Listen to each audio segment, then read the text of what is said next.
Weta traditional council officially. However, Mokopovana Vatajwaba a year over year. Na a fianyara domura vata. Naima Fuji Angloga, Kami Fuji High Court. Kakagba Mokopovana Vatajwaba Vatanya go Vatanya. Gaka majiva jumajona doje sheba biji jo pomi nko kaka agba oneva niaji na mokpokpo ya vavo imatinza mokpokpo ya kojra vata juya doa achoma gba niaji oshi dogara nkumanani bakara jiva jumavi osora fi akata gba umanana kajima uba vata juya na ingo alaba anyanya jiba mima vai bara afianya magbo akọ gbadua anya ka gboba afianya tai awo mblanyi alaba magbleju anasa adafu afia ni ano gba ha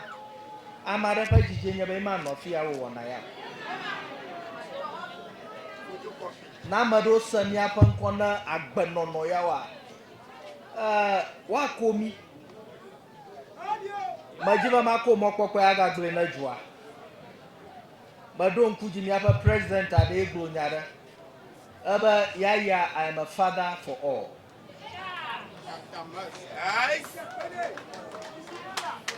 mokpokpo ya mi ga dandi na jua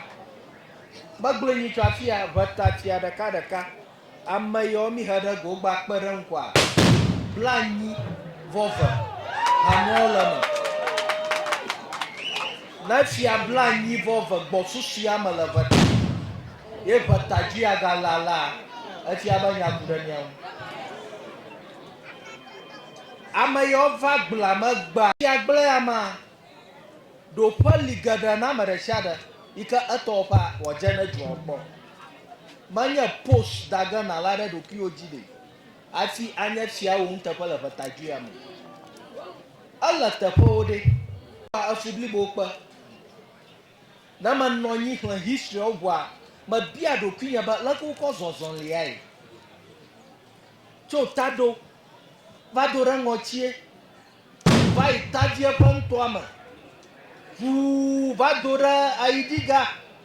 hafi ge ɖe ʋetadui ya mea menya be susu ɖeka koe nɔ tame no wo anyigba dzim yi ke yewo viwo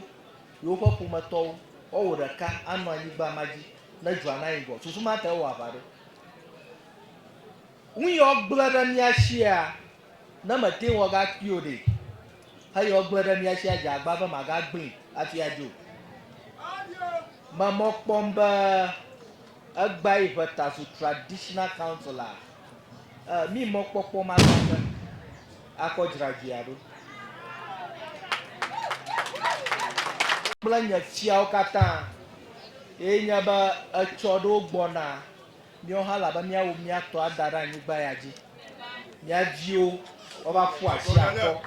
agblɔ be mía fofowo ƒe ŋɔli ɖe ye ʋetadui ya wòlala wòle egba egbe teƒe aɖewo wò traditional council do ŋgɔ na mi klikɔ some ne ge ɖe klikɔ dzi me gbaa menya be anyo wu nenema gake woƒe kpɔdomi afi ɖe sia ɖe akpɔ be kpekuli ne zo moto dzi to klikɔ fia teƒe aɖewoa ʋuʋu megale ge nazu yevu o ʋeta míate ŋu awɔ wua la nye hã madzɔgbe ɖem ne ʋetadzua gba kple nye fiawo be zi ale si mi le ŋgɔ na ʋa ya kɔa mi wɔ ge akpɔ be ʋeta fi o labe ʋeta nanɔa ʋeta nanɔwo kɔkɔ ŋu ɖeka ko mi bia tso dumeviwo gbɔ ye nye be mi kpa asi ɖe mía ŋu ne míaza ɖu ma miadzi dumeviwoe do ge ɖe dzi hafi wòanya zã woaɖu megblẽ le xi nyitsɔ ne ɖo eyi ya ɖoa abe Easter dzi ya menya be mía viwo wodzrana ɖo eɖewo yina gowu elia nɔ ɖiɖi mi sena menya be afi ya mi nɔ anyi ɖe gbaa mía vi aɖewo le gbetagbeta wo ŋu geɖe wɔm ne dzuiwo mo le ke míaƒe dzu ʋeta ɖe medzi be ʋetadzua ne tso waka na ame ɖe nye dzugbãla le ʋeta be dzuia ne gbã eyi de be míana ma na si be edzuia gbã ne dzudzɔ gake zi ale si mi ame ɖewo mi le agbea mi gbe dom ɖa ne míaƒe Mawu ya wɔ mi va xexea me be ke míaƒe kumegbe ʋeta magbã emɔ ɖe sia ɖe dzi míato ʋeta nakpɔ ŋgɔ yia mi mɔ ma dzi to ge ʋeta nakpɔ ŋgɔ yi avu bliboe mi wɔ hafi ʋeta le afi wɔ le egba gake menye ame ɖeka ƒe avui o meda ɖe nye fiawo dzi nye fiawo katã kloe le ŋunya meda ɖe wo dzi wowɔ avu kplem egba mi galé ʋeta da ɖe ʋeta ŋuti ŋu heyi kpɔtɔ koe nye be development megagblɔ me kpe ɖo me dzi eyi de heya kpɔ mi le afia eƒe suetɔ kekia ya manye fia ko míaɖo ʋeta nuto metutu ɖo zã ahe ɖeka wɔwɔ ava dzi ama elabe wògatrɔ gbɔ madzidzi oa migania ŋkɔ se ge afi nye gbe na dze anyia menya be nya geɖe wogblɔe ne míaƒe efia yeyawo kple míaƒe tɔgbi yeyawo eƒe ya ma mi ge ɖe ƒe yi ke woyɔna be election year efia mewɔna politics medzi be nye fiawo ne si wòagbo aɖo wòʋɔ elabe wònɔ ʋuʋu ne politician ɖe sia ɖe yi ke ava gbɔ efia menɔa dzutoƒo gblɔ nya yi ke ama dzume wò ŋuƒoƒo kple wò nyawo gbɔgblɔa elabe wòte dzu ya ƒoƒu ne fia ɖe va le dzutoƒo ko gblɔ nya o dwumadie kpɔ be enya ya ama ƒome ama dzɔna kpɔ be amema na de dzedze be edzugbalẽ ye wo be tsi geɖe ne mi do go mia ɖeka wɔ ƒe nya medo ge ŋme na mia kpɔ elabe miawɔ ɖeka ʋeta mete ŋgɔ yi ge ne mi ma o mi ƒo fia ʋetavi aɖewo le kɔtu nya blim ega mawo mi kɔ kɔtu kɔkɔ ne lawyers wa ega mawo ate ŋu adzra dzoe aɖo ta me gblɔm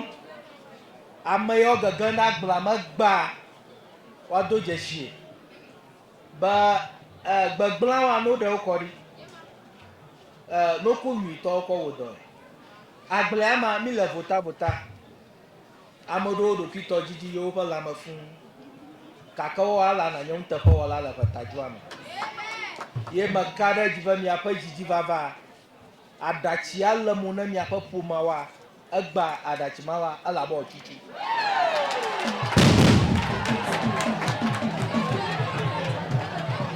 medzi be wɔgasi le fia gblẽ ma ɖoƒe le ame ɖe sia ɖe si ne nye megbe daa elabe nazɔ megbe da ƒe zɔli ne nye agbotadua elabe nazɔ agbotadua zɔli agbotadua menye fia ne mi susu ma ta ne mi fia ɖoƒa ƒome yi me agbotadua tsona ye hã li ƒome yi woɖo afia tsona ye hã li ne dzo yi ame va dze anyigba etsɔ mefia nye go agbotadua afi ma ko nɔ gana la megame kpɔkpɔ ya zam afi ma va zi dzia edzoa na si etia sugbɔ ɖe dzoa me gake nye zidzi vava meŋƒo na mi fia efia geɖe ƒe gazette dze dodo yi ke be esa eda asi ɖe geɖe dzi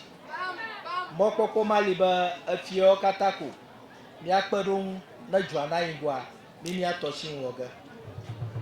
medzi be magagblẽ aɖo kpe dzi be miaƒe bɔ ne no ʋuʋu ne dzumevi ɖe sia ɖe akɔ agblɔ nyanya awua medzi be miado dzesi be mia katã ƒomewoe mi nye